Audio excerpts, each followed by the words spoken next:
안녕하십니까, 이백민 목사입니다. 함께 마음문을 열고 하나님께서 기뻐하시는 예배를 함께 드리기를 원합니다.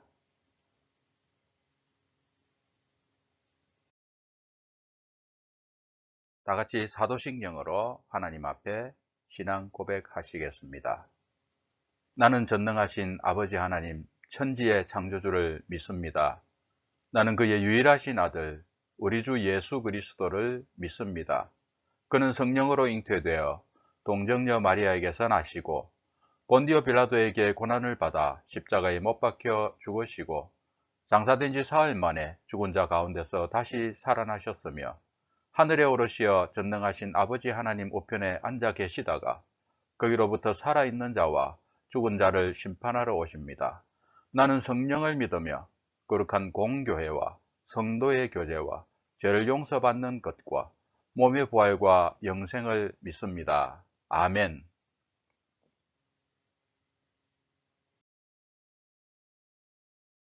찬송 371장 드리겠습니다.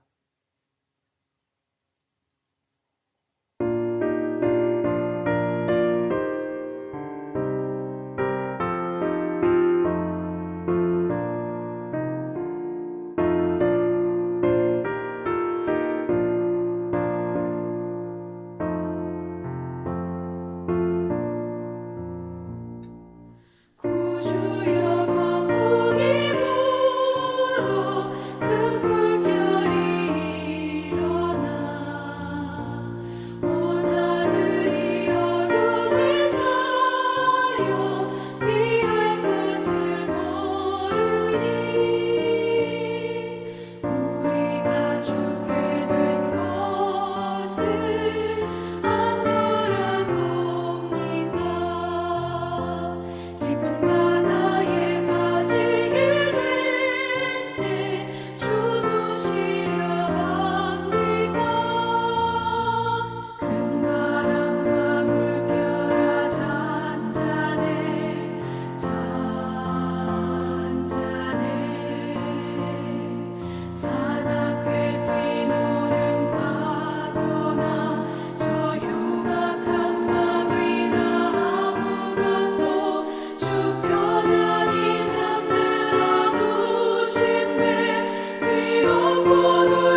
사나운 광풍이 자고 큰 물결이 그치니 그 잔잔한 바다와 같이 내 마음이 편하다. 구주여 늘 앞에 계셔 떠나지 마소서. 복대나무에 즐거이 가서 그 언덕에 쉬리라. 큰 바람과 물결아 잔잔해 잔잔해. 사납게 뛰노는 파도나 저 흉악한 마귀나 아무것도 주 편안히 잠들어 누신대 비록 못 올는 명이 없도다. 주 예수 품바를 꾸짖어 잔잔해 잔잔해. 주 예수 품바를 꾸짖어 잔잔하라.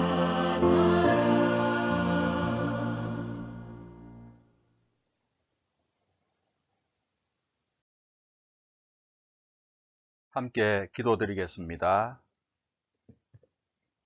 하나님, 오늘도 저희들이 몸은 떨어져 있지만 마음으로 함께하며 하나님을 찾고 예배드립니다.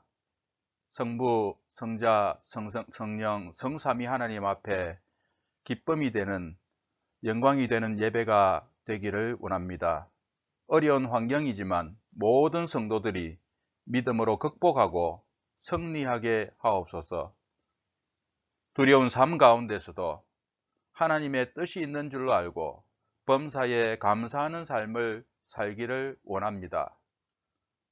성도들을 위로하여 주시고 믿음을 더하여 주시고 하나님과 함께 동행하는 삶을 이어가게 하옵소서.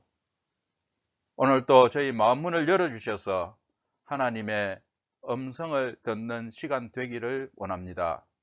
예수님의 이름으로 기도드립니다. 아멘.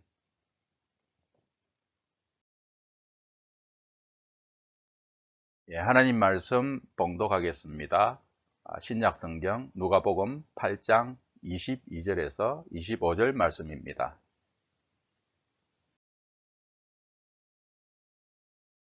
하루는 제자들과 함께 배에 오르사 그들에게 이르시되 호수 저편으로 건너가자 하시매 이에 떠나 행선할 때에 예수께서 잠이 드셨더니 마침 광풍이 호수로 내리치매 배에 물이 가득하게 되어 위태한지라. 제자들이 나와 깨워 이르되 주여 주여 우리가 죽겠나이다 한데 예수께서 잠을 깨사 바람과 물결을 꾸짖으시니 이에 그쳐 잔잔하여 지더라. 제자들에게 이르시되 너희 믿음이 어디 있느냐 하시니 그들이 두려워하고 놀랍게 여겨 서로 말하되 그가 누구이기에 바람과 물을 명함에 순종하는가 하더라. 아멘.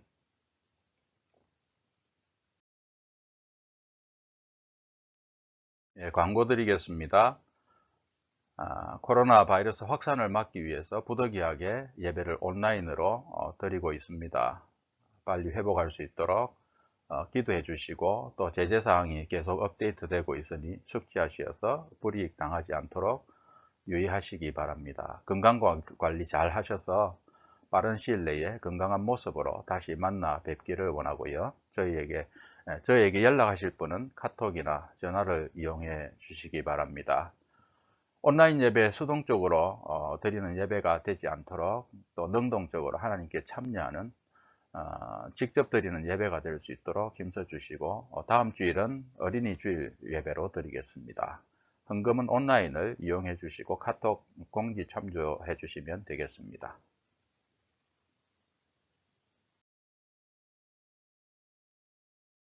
하나님 말씀 전하도록 하겠습니다. 말씀 제목은 너희 믿음이 어디 있느냐. 오늘 이 말씀을 통해서 나의 믿음이 어떠한지, 내 믿음은 어디에 있는지 함께 살펴보는 시간 되기를 원합니다. 우리는 어느 때보다 걱정, 근심, 두려움이 많은 시기를 살고 있습니다. 전염병, 실업, 경제적인 어려움과 테러, 기근과 여러 가지 재해들을 함께 또는 차례대로 겪고 있습니다. 성도들은 이런 시기에 신앙적인 갈등도 함께 겪기도 합니다. 어떤 사람들에게는 왜 나에게만 이런 어려움이 오는가? 극심한 스트레스와 두려움, 우울증 등이 올 때 내 믿음이 이것밖에 되지 않는가 생각이 들기도 하고, 나에게 믿음이 있기나 한 것인가, 그리고 지금까지 신앙생활한 것이 헛것이었나 등의 별의별 생각들이 다 들 수 있습니다. 이렇게 시험에 들 때도 있지만, 힘이 빠질 때도 있지만, 그러나 또 기도하면서 성경을 읽으면서 또 설교를 듣다가 언제 그랬냐는 듯이 다시 회복되어서 마음속에는 강한 믿음이 있는 듯한 느낌이 들 때도 있는 것입니다. 그래서 우리는 내 믿음이 크다고 느껴질 때도 교만하지 말 것이며, 내 믿음이 작다고 느껴질 때도 너무 실망이나 절망하지 말아야 하겠습니다. 강하게 보이는 사람도 한없이 약해질 수도 있다는 것을 우리가 보고 있습니다. 또 약하게 보이는 사람도 엄청난 능력을 발휘할 수도 있는 것을 우리는 실생활에서 또 성경에서도 보고 있습니다. 믿음은 나 혼자서 가지는 기분이나 확신이 아닙니다. 바로 나와 하나님과의 관계에서 언약으로 맺어지는 것이기 때문입니다. 그래서 본문 말씀에서는 두려움에 떠는 제자들의 모습이 나오는데, 이 모습들이 나의 모습은 아닌지 함께 살펴보면서 하나님의 말씀으로 깨닫는 시간 되기를 원합니다. 여러분은 언제 큰 두려움을 느낍니까? 두려움은 사람들이 가진 자연스러운 느낌입니다. 두려움을 느끼지 않는 사람은 거의 없습니다. 만약 두려움을 하나도 느끼지 못한다면 그 사람은 뇌에 문제가 있는 사람입니다. 두려움을 가져다 주는 환경 자체가 좋은 것은 아니지만, 두려움이라는 느낌이 우리에게 가져다 주는 이점들도 많이 있습니다.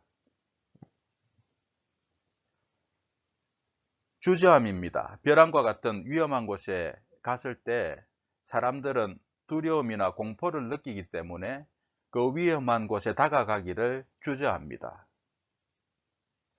여름철에 바다에서 익사사고가 자주 나는데, 수영을 못하는 사람에게서 나는 것이 아니라 수영을 잘하거나 어중간하게 하는 사람들에게 많이 납니다. 수영을 못하는 사람들은 겁이 나서 깊은 곳까지 가지 않으려고 하는데, 수영을 할 줄 알면 주저함이 사라지면서 깊은 곳으로 도전하다가 파도나 이안류에 휩쓸려 사고가 나는 것입니다. 그래서 두려움은 위험한 사고를 방지할 수 있게 합니다. 미래에 대한 대비를 할 수 있게 합니다. 시험을 준비하는 학생이 시험을 망치는 것에 대한 두려움이 없다면 공부를 게을리할 수도 있습니다. 지금 열심히 일하지 않으면 미래에 경제적인 어려움이 있을 것이다. 또 부모님에게 야단맞을 것이다. 또 창피를 당할 수도 있다 하는 그런 두려움이 있으면 열심을 낼 수 있는 동기가 될 수도 있습니다. 그리고 겸손입니다. 사람마다 두려움을 느끼는 대상과 그 강도가 다릅니다.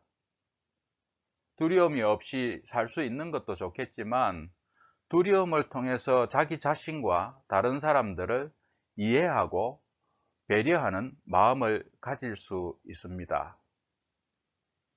두려움 없이 모든 것을 잘한다면 자기처럼 하지 못하는 사람들을 이해할 수 없을 것입니다. 그러나 그 두려움을 느끼는 대상과 강도가 다르기 때문에 내가 극복할 수 있는 것들로 다른 사람들을 도와줄 수도 있고 또 겸손하게 도움을 받을 수도 있는 것입니다. 본문 말씀에서는 예수님과 예수님의 제자들이 함께 배를 타고 호수를 건너고 있었는데 가는 도중에 광풍이 불어 배에 물이 가득 차게 되었습니다. 모두 물에 빠질 지경이 되었습니다. 제자들은 모두 공포에 휩싸였습니다. 죽음의 위험이 그들에게 놓여 있었기 때문입니다. 이것은 지극히 정상적인 감정입니다. 위험을 인지하고 공포감을 느껴야 빨리 대비를 할 수 있습니다. 제자들이 가진 공포감 자체가 잘못된 것은 아닙니다. 예수님께서 이 세상에 계실 때 예수님은 아무런 두려움이 없이 사셨을까요? 예수님도 고통과 두려움을 느낄 수 있는 분이셨습니다. 그래서 십자가를 지시기 전에 힘든 기도를 하셨던 것입니다. 마가복음 14장 33절 말씀을 보십시오. 베드로와 야고보와 요한을 데리고 가실 때 심히 놀라시며 슬퍼하사. 예수님도 심히 놀라시며 슬퍼하실 때가 있었습니다. 34절 말씀에는 내 마음이 심히 고민하여 죽게 되었으니, 예수님도 심히 죽을 만큼 고민하셨다고 했습니다.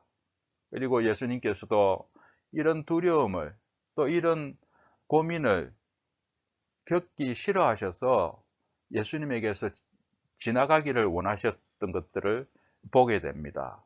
35절 36절 말씀에 그래서 성부 하나님께 기도하시기를 이 잔을 내게서 옮기시옵소서. 여러분, 두려운 환경을 아무도 좋아하지는 않습니다. 예수님마저도 좋아하지 않았습니다. 우리가 두려움을 느끼는 것 가지고 내 자신이 창피해야 할 이유도 또 죄책감을 느낄 이유도 없습니다. 그것은 지극히 자연적인 감정이기 때문에 그렇습니다. 우리가 어떤 경우에 두려움과 공포를 느끼게 됩니까? 어떤 종류의 두려움과 공포를 느낄 때 믿음이 없거나 내 자신이 부족하다고 생각할 것이 아니라 그것을 자연스러운 게 느낄 수 있는 감정이라는 것들을 우리가 알아야겠습니다. 그래서 예수님께서도 그러한 것들을 느꼈기 때문에 우리가 느끼는 그런 두려움과 힘든 감정들을 예수님께서도 잘 이해하시는 것입니다. 히브리서 4장 15절 말씀에 연약함을 동정하신다, 이해하신다, 그런 의미입니다. 그래서 아까 본 바와 같이 우리가 똑같이 두려움도 느끼시고 시험을 받으시되 예수님께서는 죄가 없으시다. 여기서 우리가 함께 생각해 봐야 될 것은 나도 두려움은 느낄 수 있지만 예수님처럼 죄는 짓지 말아야 되겠죠.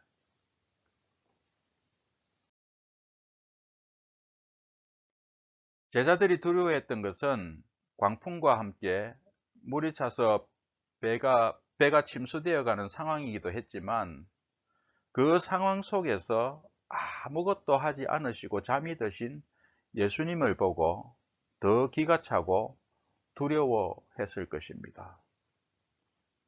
우리가 이렇게 죽게 됐는데 별 관심도 두지 않는 것 같은 예수님입니다.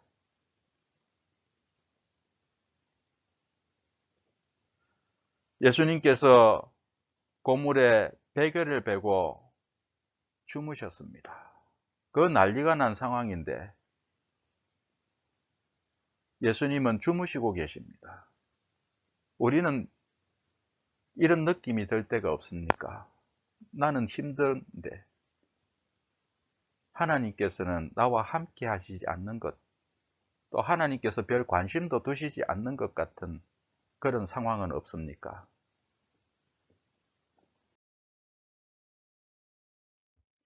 제가 살던 동네에 교회에 다니는 가정들이 많이 없었습니다. 그래서 동네 사람들이 저희 가족이 모두 교회에 출석하는 것들을 잘 알고 있었습니다. 어떤 사람들은 저희 가족들을 예수쟁이라고도 불렀습니다. 그런데 제가 초등학교 6학년 때 아버지가 간암으로 돌아가셨는데 저희 집 근처에 우리 가족이 예수님을 믿는 것을 못마땅하게 여기는 한 할아버지가 있었습니다. 옛날에는 다른 신을 믿으면 자기가 사는 동네에 해가 올 수 있다 하는 그런 미신을 가진 사람들이 있었죠. 그런데 이 할아버지가 웬일로 아버지가 돌아가시고 나서 저희 집을 방문하였습니다. 당연히 위로하러 온 줄 알았죠. 어머니가 마중을 나가셨는데 제일 먼저 한 말을 기억을 합니다. 그때 너무나 기분 나쁘고 충격적인 말이어서 어린 나이였는데도 기억이 납니다. 그 할아버지는 저희 어머니에게 대뜸 예수 믿고 망했다면서요. 이 소리는 저만 듣는 소리는 아니었습니다. 성경에 나오는 많은 믿음의 인물들도 함께 듣던 소리였습니다. 고라 자손의 시편 42편에 보면 이런 내용이 나옵니다. 사람들이 뭐라고 합니까? 내 하나님이 어디 있느냐? 하나님이 있다면 네가 왜 그런 꼴을 당하느냐? 그런 말이죠. 10절 말씀에도 내 대적이 내 원수가 나를 비방하여 뭐라고 합니까? 하나님이 어디 있느냐? 우리가 하나님을 섬기고 살아갈 때 내 주위에 있는 사람들이 이렇게 비방을 많이 합니다.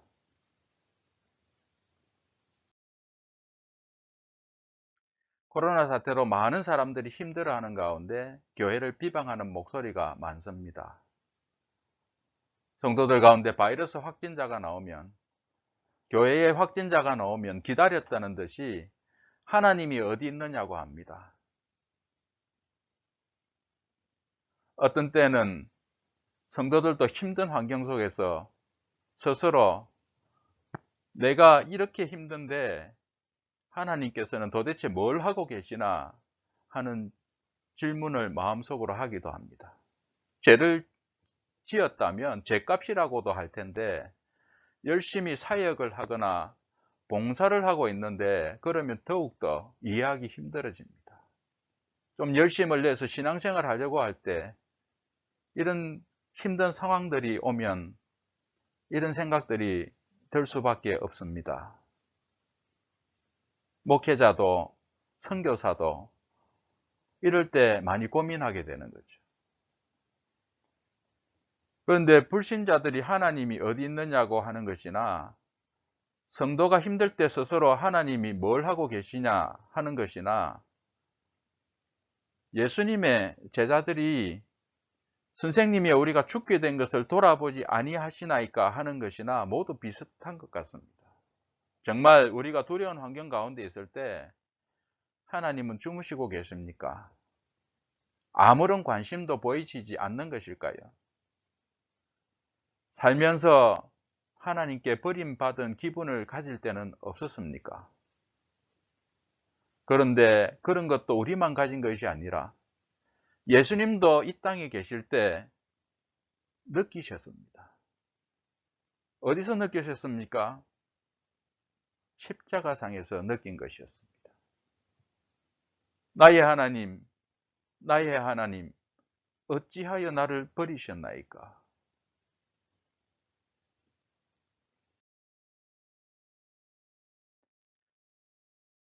십자가에 못 박힌 예수님을 바라보면서 거기서도 예수님을 비방하는 사람들이 있었습니다.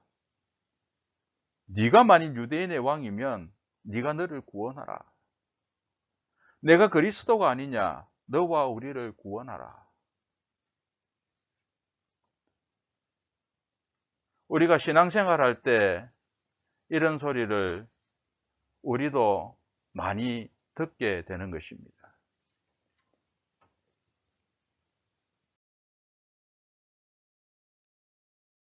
믿음의 조상이라 불리는 아브라함도 두려움과 공포감을 느꼈을 뿐만 아니라 하나님께서 그와 함께 하시지 않는 것 같은 기분을 느낄 때가 있었습니다. 아브라함이 하나님을 믿었고 하나님의 명령에 따라 가나안 땅에 정착하였습니다. 믿음으로 순종하여 살면 모든 것이 잘 풀려야 되고 만사 형통해야 한다는 것이 우리 생각 아닙니까? 아마 아브라함도 하나님을 믿으면서 그러한 생각을 했을 것입니다. 그런데 가라고 한 땅에 갔는데 그 땅에 기근이 찾아왔습니다. 편안하게 잘 살 수 있는 줄 알았는데 힘든 삶이 찾아왔다는 것입니다. 우리도 이제 좋은 믿음 가지고 신앙생활 잘 하면 만사 형통할 줄 알았는데 이런 기근과 같은 삶이 우리에게 찾아올 수도 있습니다. 아브라함은 기근을 피하기 위해 이집트로 갔습니다. 우리는 이런 기근 같은 삶을 피하기 위해서 어떤 방편을 씁니까? 아브라함이 살던 그 시대의 고대인들이라면 일반적으로 어떤 미신을 가지고 있었겠습니까? 자신들이 섬기는 신은 그 지역의 신들입니다. 그래서 아브라함도 아마 가나안 지역을 떠났으니 애굽 땅에서는 하나님께서 함께 하시지 않는 줄 알았을 가능성이 많습니다. 하나님은 가나안 땅에 계시고 나는 이제 애굽 땅에 왔으니 뭐 그 지역에서 하나님의 도움을 받지 못할 줄로 알았겠죠. 그리고 애굽은 하나님께서 가라고 하신 약속의 땅도 또 지시하신 땅도 아니었습니다. 거기서 그는 하나님을 의지하기보다 자신의 지식을 의지합니다. 자기의 아름다운 아내 때문에 자신이 죽을 위험에 처할 것을 두려워하게 되었습니다. 그래서 어떤 방편을 씁니까? 아내를 위험에 빠뜨리게 되죠. 창세기 12장 12절 13절 말씀해 보면 애굽 사람이 그대를 볼 때에 이르기를 이는 그의 아내라 하여 나는 죽이고 그대는 살리리니 원하건대 그대는 나의 누이라 하라. 그러면 내가 그대로 말미암아 안전하고 내 목숨이 그대로 말미암아 보존되리라. 아내라는 것을 숨겨야 자기가 살 수 있다. 그러나 거기에 하나님이 없었습니까? 아브라함의 생각이 없다고 생각해서 인간적인 방편을 썼지만 또 하나님이 거기 없다고 생각했을지 모르겠지만 우리가 잘 알고 있듯이 거기에도 하나님께서 아브라함과 함께 계셨습니다. 그리고 아브라함과 사라를 도우셨습니다. 아브라함이 약했고 아브라함은 죄를 지었지만 하나님께서 그를 구원하셨던 것입니다. 믿음의 본이 되는 왕으로 소개되는 다윗도 사울 왕을 피하여 가드로 피신하였을 때 그 가드 왕 아기스가 자신을 죽일 것을 두려워하여 미친 사람처럼 연기했을 때도 있었습니다. 그래서 사무엘상 21장 12절 13절 말씀해 보면 가드 왕 아기스를 심히 두려워하여 그들 앞에서 그의 행동을 변하여 미친 채 하고 대문짝에 거적거리며 침을 수염에 흘리며 부끄러운 행동을 했습니다. 다윗이 이렇게 연기를 하고 하나님을 어떻게 생각하였던 거기에는 하나님이 없었겠습니까? 하나님께서는 그때 그곳에서도 다윗과 함께 하셨습니다. 나의 믿음이 크게 느껴지든지 작게 느껴지든지 때로는 없는 것 같이 느껴질 때라도 때로는 내가 인간적인 방편을 쓸 때라도 내가 나에게 작은 믿음이라도 있다면 하나님과 언약을 나누고 살아가는 관계라면 하나님께서는 거기에 여전히 나와 함께 계십니다.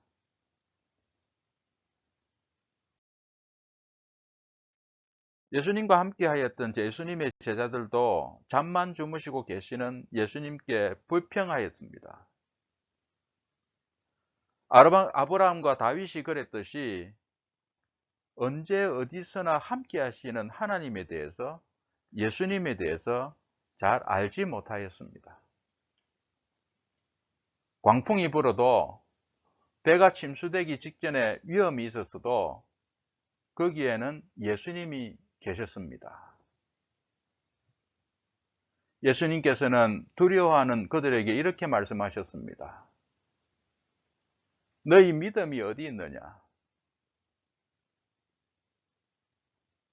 너희 믿음이 어디 있느냐? 제자들은 예수님께서 바다를 잔잔케 하시는 그 모습을 바라보고 그가 누구이기에 바람과 물을 명함에 순종하는가? 그가 누구이기에 예수님이 누구신지 제대로 알지 못했기 때문에 이런 두려움에 빠져서 시험에 빠져서 힘들어했던 것입니다. 우리가 예수님을 더 잘 알게 된다면 우리는 더 예수님을 의지하고 또 믿음으로 두려움을 이겨나갈 수가 있겠죠. 여기에 답이 있습니다. 그가 누군지 알아야 된다는 것. 이것이 바로 믿음입니다. 많이 알수록 하나님에 대해서 잘 알수록 우리의 믿음이 커지는 것입니다. 우리가 믿는 예수님은, 우리가 믿는 하나님은 우리에게 어떤 하나님입니까? 예수님께서는 우리에게도 물어보십니다. 너희 믿음이 어디 있느냐? 나의 믿음은 어디에 있습니까?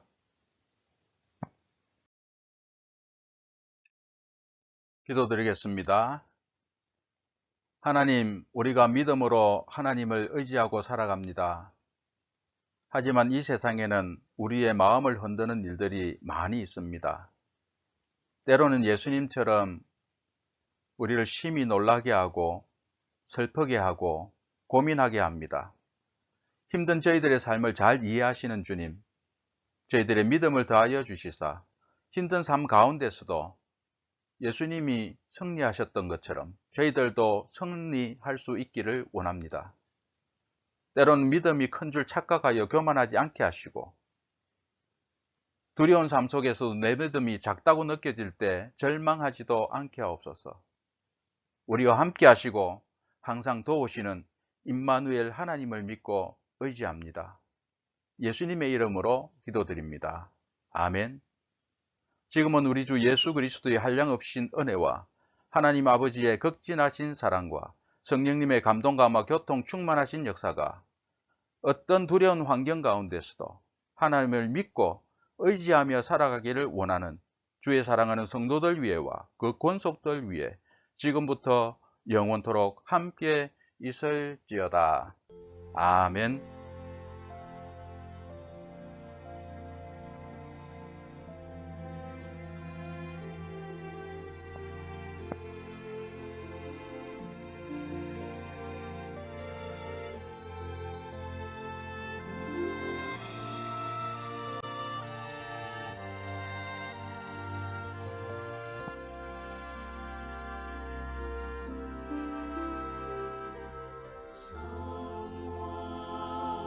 is praying for you.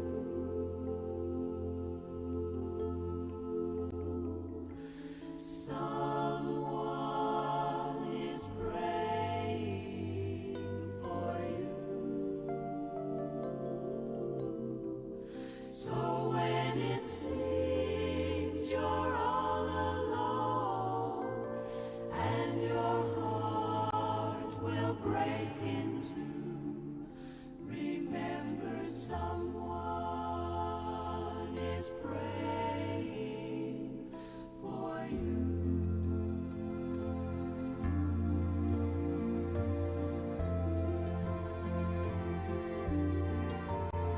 Have the clouds round you gathered in the midst of the storm? Is your ship tossed and battered? Are you weary and worn? Don't lose hope, someone's praying for you this very day, and peace be still is already on the way. Someone is praying for you. Someone is praying for you. So when it seems you're all alone and your heart will break in two, remember someone is praying for you.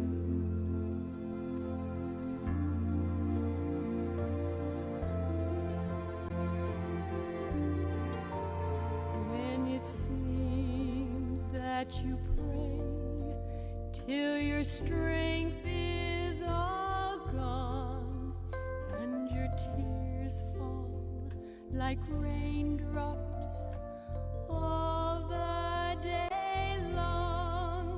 He cares and he knows just how much you can bear.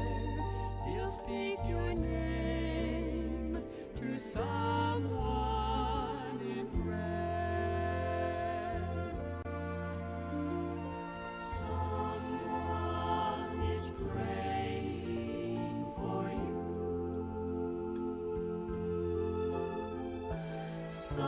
Someone is praying for you.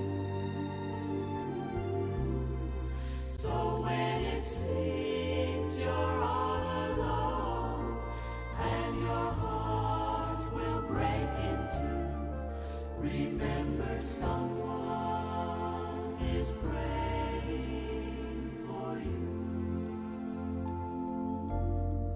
Remember someone is praying